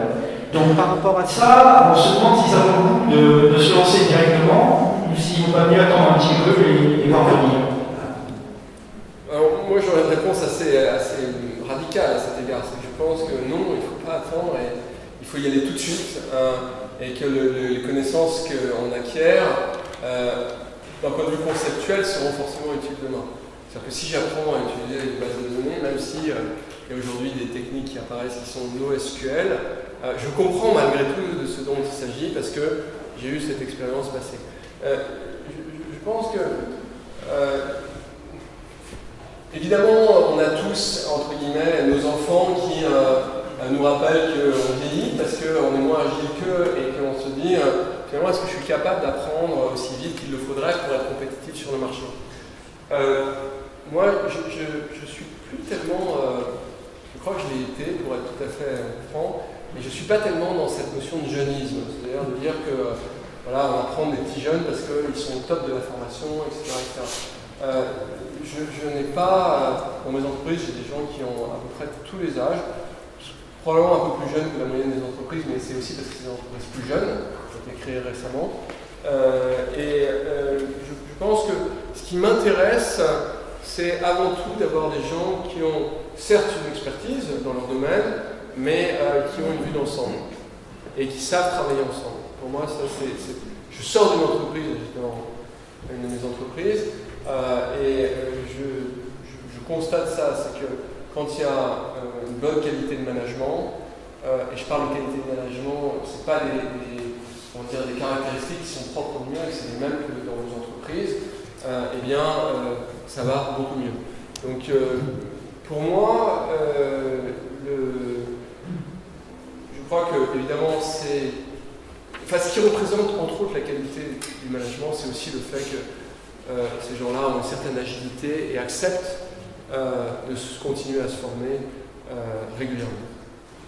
Alors, une question avec une belle phrase qui est citée, mais qu'est-ce qu'il y a derrière? C'est un peu l'ordre du paradoxe quand on dit qu'il faut changer sa manière de changer. Puis on a entendu plein de fois ça. Alors, c'est quoi? Il faut changer sa manière de changer, c'est quoi? Il faut changer différemment, c'est quoi? Je vous l'ai dit, hein, pour moi, il y a une notion qui m'est chère, c'est la prise de risque et l'échec. Et en termes de process en entreprise, alors je serais malhonnête en vous disant que je le fais systématiquement, mais quand je le fais, j'en tire toujours beaucoup de profit. Lorsque je fais un projet avec sa foire, je demande aux équipes de débriefer.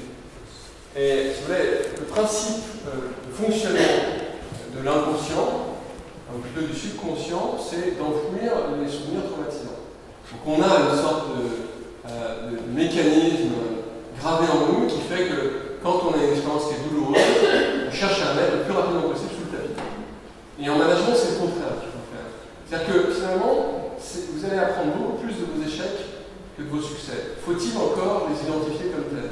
Et si ça vous arrive un jour, lorsque vous prenez prenez une bonne tôle, lorsque vous plantez bien, convenablement, vous prenez l'ensemble des gens qui étaient impliqués, vous les mettez autour d'une table, vous passez 2 ou 3 heures à débriefer ça, en disant aux gens que l'objectif n'est pas de les sanctionner, mais d'analyser de façon extrêmement concrète ce qui s'est passé. Je peux vous assurer que vous avez créé une valeur fantastique ce jour-là. Moi, je l'ai fait plusieurs fois, c'est incroyable. Je pourrais donner plusieurs exemples de ce type-là, mais c'est tout à fait étonnant parce que votre entreprise ne refera pas cette erreur. Elle ne la refera pas collectivement. Et en plus, ça va se diffuser. Ça a plein de vertus. Ça a la vertu que vous ne le referez pas. Et puis, ça renforce la confiance qu'ont les équipes dans le management. Parce qu'ils voient qu'il y a eu une analyse qui a été faite. Potentiellement, il peut y avoir des sanctions, mais au moins, c'est des sanctions qui sont appliquées de façon proportionnée. C'est-à-dire qu'on ne dit pas, écoute, voilà, c'était toi le patron, donc on te shoot, ça s'est planté, mais on peut identifier que c'est une conséquence externe qui a été la cause de ça. Et ça, c'est un vrai conseil de management. D'accord, ok.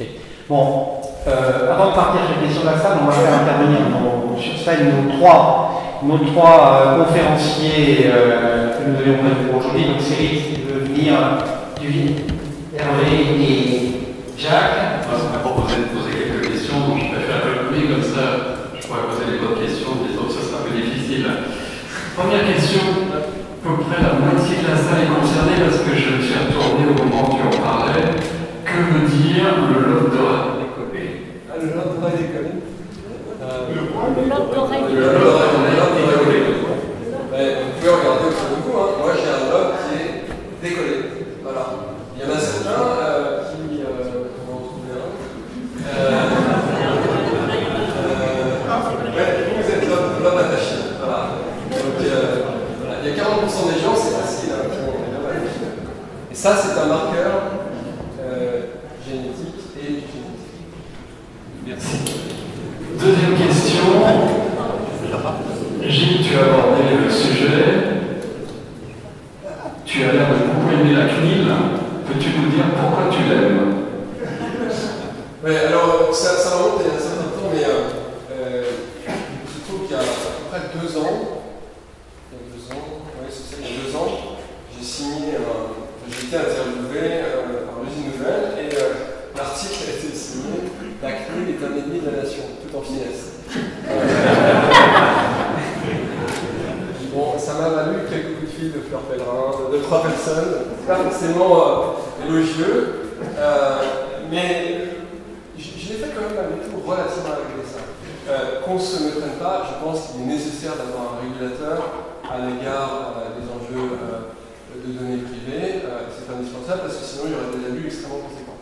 La posture de la CNIL à l'époque, qui a beaucoup changé depuis, c'était de dire oh là là, tout ça est extrêmement dangereux, et heureusement qu'on est là pour nous défendre. Mais ce faisant, je pense qu'il y a plusieurs choses qui me semblent inacceptables. La première, c'est que finalement, c'est un principe de précaution avant l'heure. C'est-à-dire que ça dit l'innovation est dangereuse et les institutions sont là pour nous défendre. La deuxième, c'est que ça a une tendance à percevoir les citoyens comme des mineurs perpétuels. Et ça, je ne peux pas l'accepter non plus parce que moi, je crois à l'intelligence de la société civile et je pense que les institutions de type autorité administrative sont finalement des biais dans le principe démocratique. Parce qu'on dit, voilà, il y a des sachants qui sont super spécialisés et qui vont décider pour le bon peuple. Et je pense que c'est un biais qui est assez européen. Je crois qu'on aurait raison de faire plus confiance aux gens. Et je crois que le débat est quand même à l'origine des meilleures décisions qu'on peut prendre. Alors vous allez me dire, ouais, mais on n'aurait jamais arrêté la peine de mort si on avait laissé le débat aux gens. Moi, je constate qu'il y a des pays où il y a des débats sociétaux qui sont extrêmement fondamentaux. Je pense par exemple au mariage homosexuel qu'il y a eu en Angleterre, où des gens arrivent à débattre et arrivent à arrêter les politiques, malgré tout. Moi, j'ai assisté à un débat sur la BBC entre ACT UP et l'évêque de Canterbury sur le mariage homosexuel. Et voilà, c'était juste passionnant. C'est un truc qui est difficile à faire en France. C'est difficile parce que petit à petit, on a appris que ces débats-là ne pouvaient pas avoir lieu en dehors des institutions. Et donc, quand ils ont lieu en dehors des institutions, comme on se sent complètement dégagé de responsabilité du débat, on dit n'importe quoi, et malheureusement, je pense qu'il faut combattre avec la plus grande vigueur ce précepte qui est quand même organisé et institué par le système institutionnel actuel. Bonsoir. Une petite remarque sur la partie formation. Je pense, comme ce que disait Gilles, qu'il faut prendre le train là. C'est-à-dire plus on passe. Sinon j'ai une voix qui porte. C'est pas grave, ça devrait aller. Je pense que le train passe vite sur le digital et plus on attend pour monter dans le train, plus c'est difficile et le gap se creuse. Donc cela, la question, est-ce qu'il faut se poser la question d'un compte, se former, s'y occuper, je pense. Après, juste une remarque, je pense qu'il ne faut pas avoir, quand on est de ma génération ou au-dessus, trop de complexe par rapport à la génération X, enfin la génération Y, plutôt la génération Z, voire la génération C maintenant, et la future, c'est la génération connectée. J'interviens en école de commerce, dans les parisiennes que tout le monde connaît. Je suis assez stupéfait du manque total de connaissances, de compréhension d'un point de vue business ou professionnel des étudiants, y compris des meilleures écoles de commerce, sur tous les enjeux de ces outils. Alors peut-être que quand on a 40, 50, 60 ans, on a un petit peu moins d'agilité technique que ces étudiants. Néanmoins, la compréhension business, c'est eux qui l'avons et c'est pas eux. Et j'en viens vers une question qui est sur un de mes sujets. Je sais que c'est une préoccupation dans le réseau de Dominique, je suis intervenu plusieurs fois sur ce sujet. Dans la partie digitale, quid spécifiquement des réseaux sociaux, est-ce qu'il faut y être ou pas y être, quid des réseaux sociaux spécifiquement sur le digital? Alors, il faut y être si vous y avez du plaisir. C'est-à-dire que moi, je trouve ça très drôle d'être sur Twitter et sur Facebook et d'avoir mes copains qui m'interpellent un peu n'importe comment. Je crois que si vous voulez, on dit souvent, voilà, on a toute sa vie dans les réseaux sociaux. Moi, je ne crois pas que ce soit vrai parce que moi, j'ai des sujets qui me passionnent, dont je n'exprime pas sur les réseaux sociaux, parce que je pense que c'est compliqué d'avoir des débats sur ces sujets. Et donc, je n'en parle absolument jamais. Et en fait, là où on le voit, non pas sur les réseaux sociaux, mais c'est sur la plateforme que j'ai dit, je ne l'ai pas citée tout à l'heure, où j'achète quand même beaucoup de bouquins. Et en fait, comme ils savent tous les bouquins que j'achète, eh bien, ils savent aussi mes centres d'intérêt. Et ils savent plus de choses que les réseaux sociaux. Donc, vous êtes libre de dire ce que vous voulez sur les réseaux sociaux. Mais je crois que c'est intéressant parce que c'est une façon, je trouve, très intéressante de percevoir ce qui se passe. Et les gens me disent souvent ah là là, c'est incroyable sur les sujets de la big data, tu es au courant de plein de trucs, etc. Et en fait, quand je suis dans un taxi, je regarde vite fait Twitter et puis je clique de temps en temps sur un lien ou je l'archive, je le vois un peu plus tard. Et ça me permet vraiment de comprendre ce qui se passe. Beaucoup des choses que j'ai évoquées dans cette conférence, je les ai attrapées comme ça, d'une certaine manière. Pour moi, Twitter, c'est génial parce que, si vous voulez, si vous me donnez, vous me dites, voilà, tu vas passer une heure, on te laisse le choix entre lire Le Monde ou regarder Twitter, mais je choisis Twitter. Parce que je pense que je vais apprendre plus de choses. Donc, c'est une façon d'apprendre, c'est une façon d'être lié à ses amis, c'est une façon d'avoir pas mal de traits d'humour, parce que je trouve que c'est souvent assez drôle, ce genre de choses. Et si vous voulez, par rapport à toutes les critiques que l'on fait sur l'addiction, etc., pour moi, c'est arrêtez. Si vous pensez que vous passez trop de temps dessus, passez moins de temps. Enfin, j'ai pas du tout ce sentiment que ce soit finalement extrêmement envahissant à partir du moment où on a quand même un peu d'autocontrôle. C'est vrai que je vois des gens qui se laissent un peu happer par le truc, mais en d'autres termes, vous l'aurez compris, j'y vois beaucoup plus de bénéfices que d'inconvénients. Jacques, je fais pas mal de conseils en ce moment stratégiques auprès des entreprises sur les médias sociaux. Et votre présentation entre en résonance avec une des préoccupations, en particulier sur l'éthique. Aujourd'hui, on a Twitter en même temps que votre présentation. il se trouve que les interrogations qui nous sont revenues en pleine face sont liées aux excès que va apporter le marketing digital one-to-one. On sait faire le marketing massif, mais celui qui est ciblé sur la personne, et qui est aujourd'hui le but de beaucoup d'entreprises, grâce en particulier aux médias sociaux, on va pouvoir bien sûr faire la géolocalisation, savoir où on est, où on va, à quelle vitesse on va, qui on est. L'Internet des objets aussi va permettre aussi de greffer des tas d'attributs sur le comportement socio-économique de chaque individu. La télé va être adressable à son adresse IP et on pourra donc adresser aussi un message. Donc on se retrouve avec ce mouvement-là, avec aussi quelque chose qui est très perturbant, qui est le hacking généralisé. Un hacker est aujourd'hui quelqu'un d'extrêmement utile aux entreprises. On hack son concurrent, on hack les bonnes idées, on vole les bonnes idées. Il suffit après de les rendre non plus originales mais authentiques en les mettant au gré de l'entreprise et avec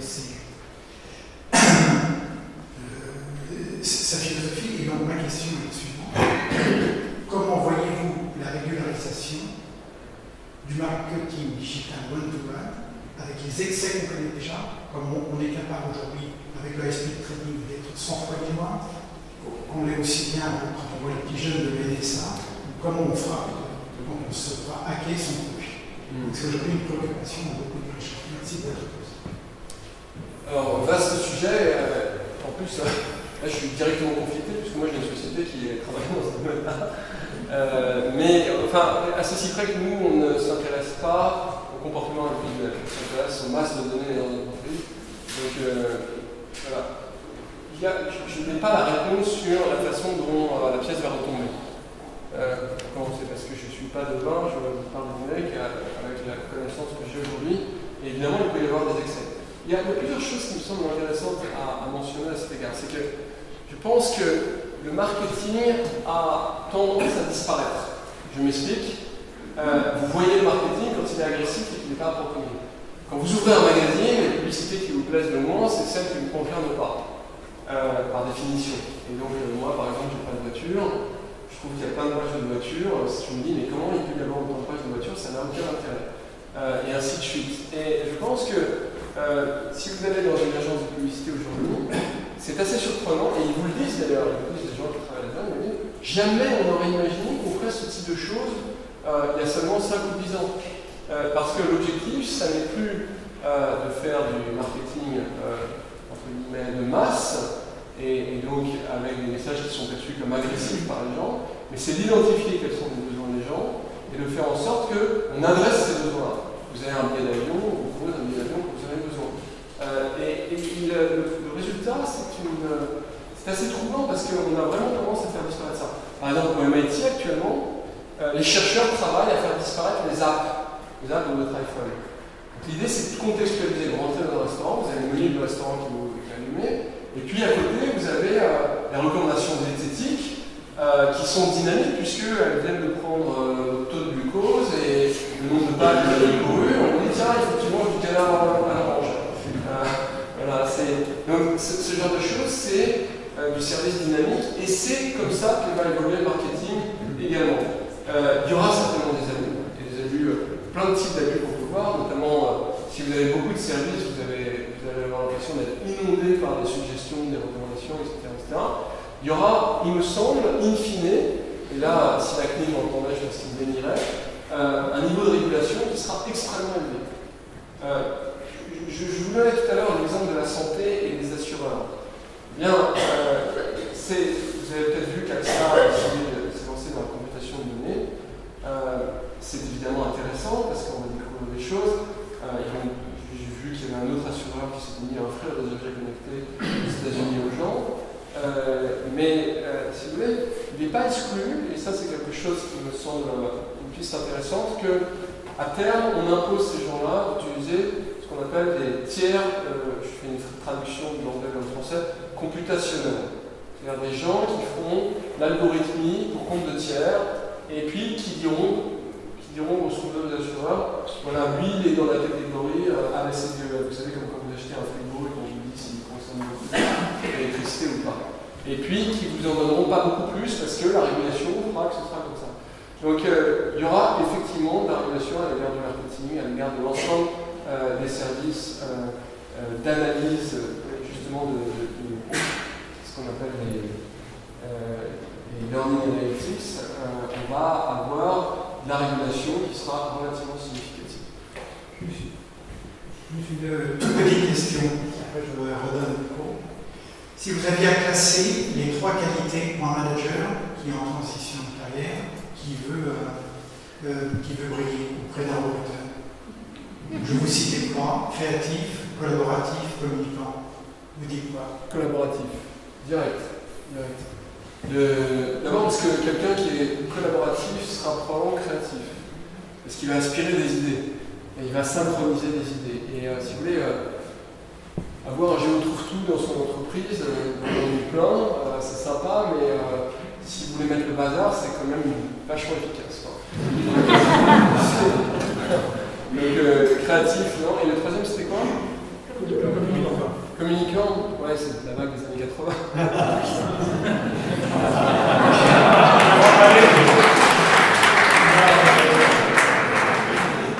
Encore une toute petite. Je réponds, c'est que malheureusement pour les réseaux sociaux, pour exister, pour avoir une image, il faut communiquer. Il y a ce problème-là qui revient en face. C'est qu'aujourd'hui, dans certains cas, on ne peut pas franchir les premiers barrages au recrutement si on n'est pas communicant. On avait une belle phrase à Dominique, on dit qu'il faut être visible et lisible. Mais le lisible est important aussi. Oui, je me sers de LinkedIn toute la journée et c'est un super outil, etc. Mais entre deux candidats, s'il y en a un qui est meilleur que l'autre et qui n'est pas dans LinkedIn, je ne vais pas poser de questions très longtemps. Bon, dans la salle, on se donne 3 questions avant de... Oui. Bonsoir. Vous avez parlé tout à l'heure des essais d'opportunités avec comme exemple l'Afrique. Il y a ce qui se passe en Europe sur les opportunités sur la fiscalité, notamment les entreprises numériques qui savent bien se localiser au bon endroit. Par rapport à la protection des données et à ce qu'on peut imaginer de l'exploitation des données qui va être en tête, comme je sais que vous êtes digital champion au niveau de l'Europe, est-ce que vous pensez qu'il faut localiser les données, c'est-à-dire considérer que les données créées ou coproduites en Europe doivent rester ou être exploitées par les acteurs européens? Alors, je n'utiliserai pas le premier mot qui me vient à l'esprit à cet égard, mais je ne suis pas très favorable à ça. Je pense que c'est une vue d'esprit de vouloir localiser physiquement les données. C'est absolument idiot. Pourquoi? Parce que, si vous voulez, ce qui est important, c'est les couches hautes, c'est le niveau de sécurité que vous mettez sur ces données. Et si vous voulez, quand vous êtes une grande entreprise, vous avez besoin d'avoir de la performance et vous avez besoin d'avoir des données qui sont aussi bien disponibles au Japon qu'ici. Donc, avoir cette idée de cloud souverain, je vais suffisamment expliquer à cet égard, j'ai dit tout le mal que j'en pensais, pour moi, c'est juste de l'argent mis à la poubelle. Voilà, je ne peux pas le dire autrement. Et si vous voulez, ça me fait rire parce que les exemples d'entreprises qu'on cite comme d'avance mettre là-dedans, comme Thales, Airbus et consorts, c'est justement des entreprises qui sont totalement globalisées. Airbus, ils font faire en 3-8 la conception de leurs avions, ils ont des équipes partout dans le monde, complètement idiot de vouloir imaginer que leurs données soient dans un cloud localisé à un seul endroit. La réalité, c'est que ce qui est important, c'est de créer des couches de sécurité qui sont de haut niveau, et on aurait investi l'argent qu'on a mis dans le cloud dans la sécurité, ça aurait été un investissement beaucoup plus intelligent. Je ne peux pas vous dire autre chose. Je ne peux pas être plus brutal que ça, parce que je pense vraiment que c'est une bêtise, et ça a bien fait ricaner les gens qui font du cloud. Indépendamment des solutions technologiques, je pense notamment aux initiatives d'Angela Merkel. De quoi? Donc, je trouve que c'est l'initiative d'Angela Merkel. Oui, mais c'est ça, c'est la même chose. C'est une initiative qui est portée par un chef d'entreprise connu en France également, qui veut faire un cloud européen, etc. Ça n'a pas de sens. C'est bien parce que c'est une vue d'esprit dont les gens peuvent s'emparer. Mais d'un point de vue technologique, ça n'a aucun sens. Ça n'a aucun sens. Ce qui est important, et ce que les Allemands d'ailleurs font bien, c'est de créer leur organisation de système de sécurité. Ils sont en train de faire ça. Moi, j'ai longtemps appelé la France à faire ça. Ils l'ont fait, ils sont plus mal à nous. Pourtant, nous, en matière colbertiste, on est généralement assez beau. mais sur ce nouveau paradigme, on ne peut pas exactement se bouger. Ça, c'est très bien. De créer un système de sécurité qui est un système ouvert, mais néanmoins opposable d'une certaine manière pour faire imposer dans l'ensemble des entreprises, et que tout puisse communiquer ensemble. Ça, c'est une... Bonsoir. Vous avez terminé votre conférence en indiquant qu'il fallait se poser la question de la finalité de l'homme en quelque sorte par opposition au robot, en particulier sur la notion d'efficacité, le robot étant beaucoup plus efficace que l'homme. Et en fait, ça c'est une remarque que je trouve très riche et qui revient en cause, par exemple, l'optimalisme, l'économie même qui demande d'être efficace. Et pour connaître un tout petit peu le monde des geeks, moi je suis très étonné par la fascination qu'ils ont pour la magie. Et je me demande si ce monde en fait, post-robot, où l'homme s'interroge sur sa finalité, c'est pas un monde magique dont finalement on peut, dans une sorte de tribu, ou très différente du monde actuel.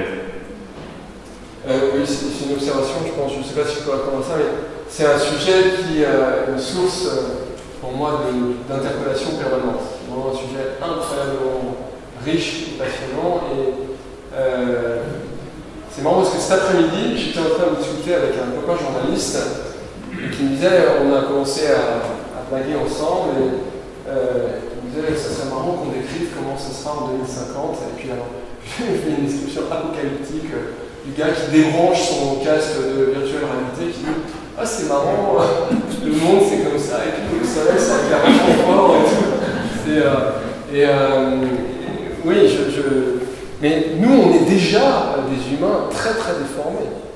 On est des humains extrêmement déformés. Il y a un concept, je ne sais plus quel est l'allemand qui a émis cette idée, mais d'inconscient collectif. Moi je suis persuadé que les processus éducatifs, mais au-delà de ça, ce qu'on respire, etc., nous formatent complètement à avoir un système structurellement de pensée qui est commun. Et on ne sait pas ce qu'était... D'ailleurs, c'est une question intéressante. Est-ce qu'on est vraiment plus heureux que l'étaient ceux qui mouraient à 25 ans ou à 30 ans il y a 4 siècles? Je ne suis pas sûr qu'on peut répondre aussi simplement que ça à cette question. Non, mais c'est quasiment pour votre chemin. Moi, je me souviens quand j'étais très jeune, j'ai eu un passage où j'ai été un peu post-68 heures, j'ai essayé de trouver la vraie nature. Voilà, et j'ai eu un patron qui était ingénieur agro et qui m'a dit mais mon pauvre ami, la vraie nature, ça n'existe plus, ça fait très longtemps que ça n'existe plus, la vraie nature. La nature, elle a été posée par l'homme et elle est complètement en son emprise. Et je pense que aussi dans tout ce qui est les idées, la liberté qu'on a, on est déjà quelque chose de très très modifié. Bien, je te remercie beaucoup. Je pense que on aura...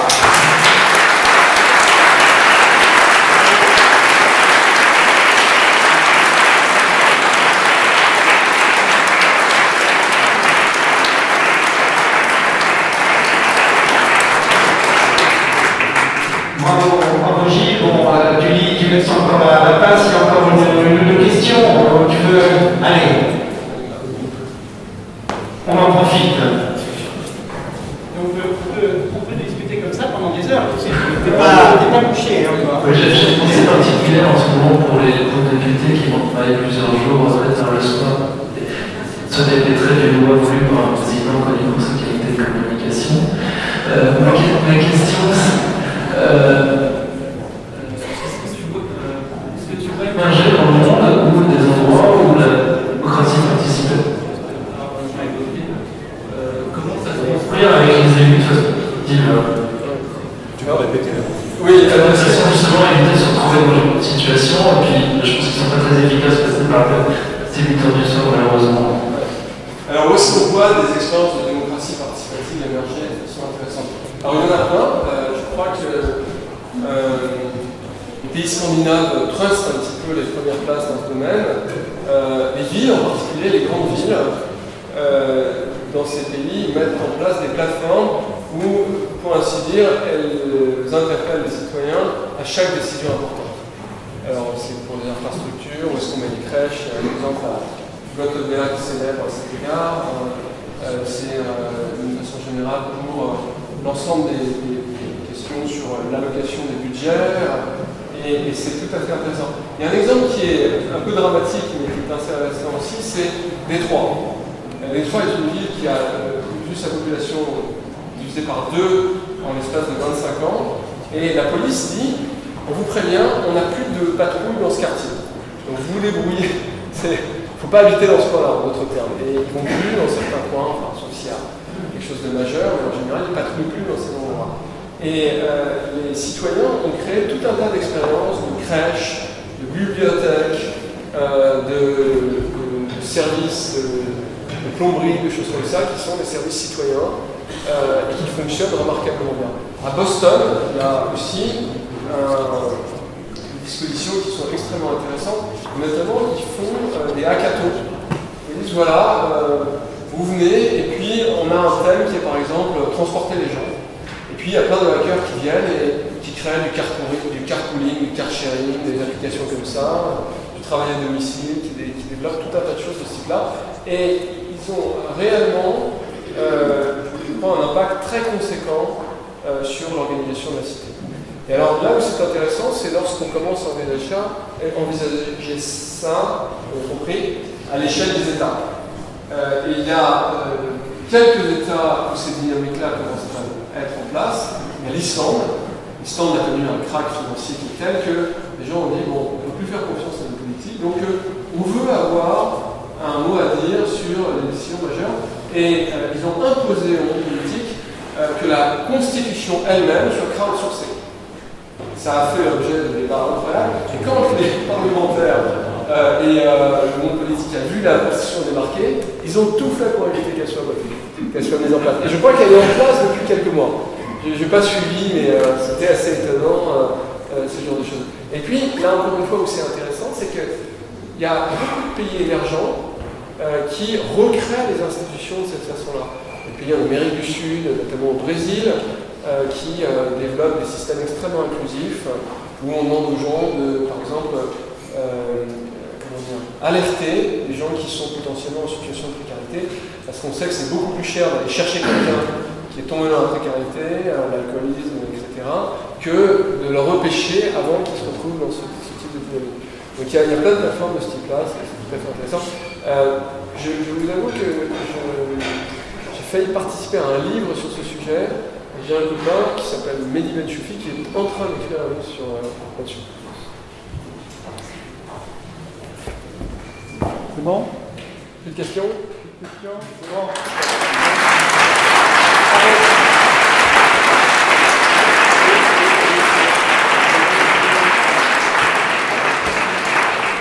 Bien, bon, merci Gilles et je vous invite tous maintenant à célébrer les 10 ans de Bini, puisque c'est pour ça qu'on est là.